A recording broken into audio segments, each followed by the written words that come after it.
आखिरकार मैंने तुम्हें ढूंढ ही लिया टाइगर। टाइगर? हाँ, पिछले 18 सालों से मैं तुम्हें ढूंढने की कोशिश कर रहा हूं। तुम हमारे टाइगर हो, हमारी हजारों करोड़ों की एम्पायर के वारिस, जिसे हम 3 दोस्तों ने मिलकर शुरू किया था। मैं, तुम्हारे पापा संजय गढ़वाल और राणा अग्निहोत्री। वो देखो। इतना कहते ही अकरम ने दीवार पर टंगी एक तस्वीर की तरफ इशारा कर दिया, जिसमें संजय, अकरम और राणा तीनों मौजूद थे। राणा को देख अभिनव को झटका लगा। उसकी आंखों के सामने वो सपना फिर से हरा हो गया, जो वो हर सुबह देख कर उठता था।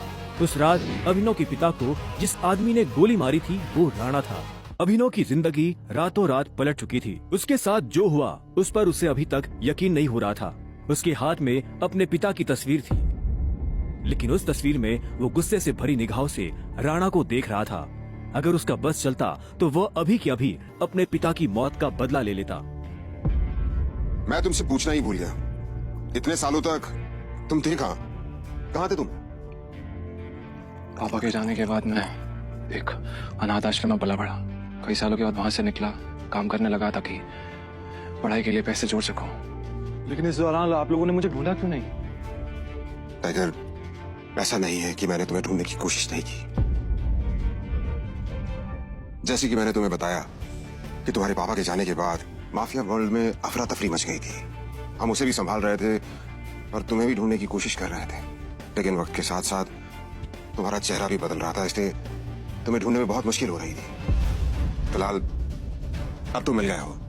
अब तुम्हें देखकर मोंटी और बाकी सब लोग बहुत खुश होंगे। मोंटी का नाम सुनते ही अभिनव को गुस्सा आ गया था।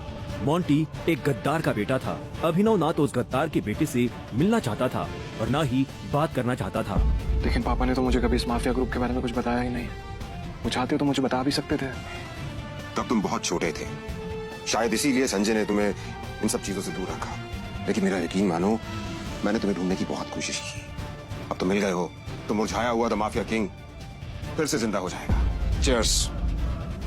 अभिनव के मन में कई सारे सवाल उठ रहे थे। उसे समझ नहीं आ रहा था कि राणा का राज अकरम और बाकी लोगों को पता क्यों नहीं चला, और क्यों एक गद्दार का बेटा अभिनव की गद्दी पर बैठा हुआ था। इससे पहले कि अभिनव अपने आप को कोई जवाब दे पाता, अकरम उसके पास आया और उसने अभिनव को 50 करोड़ रुपए का एक चेक थमा दिया। ये लो, इसे रख लो। जब तक तुम टाइगर की पोजीशन नहीं पा लेते तब तक तुम्हें इसकी जरूरत पड़ेगी। अभिनव ने अकरम के हाथ से चेक लिया और उसे देखने लगा। उसकी जिंदगी पलट तो गई थी, लेकिन अभी भी ऐसे कई सवाल थे जिनके जवाब उसे नहीं मिले थे। एक बात और, तुम्हारी असली पहचान के बारे में फिलहाल किसी को कुछ पता नहीं लगना चाहिए। इसलिए अभी तक जैसे जीते आए थे वैसे ही जीते रहना, समझे? अभिनव ने हाँ में सिर हिलाया और दोनों कमरे से बाहर आ गए। इधर अनन्या चिंता भरी निगाहों से उस कमरे के दरवाजे को देख रही थी जिसमें अभिनव और अकरम थे।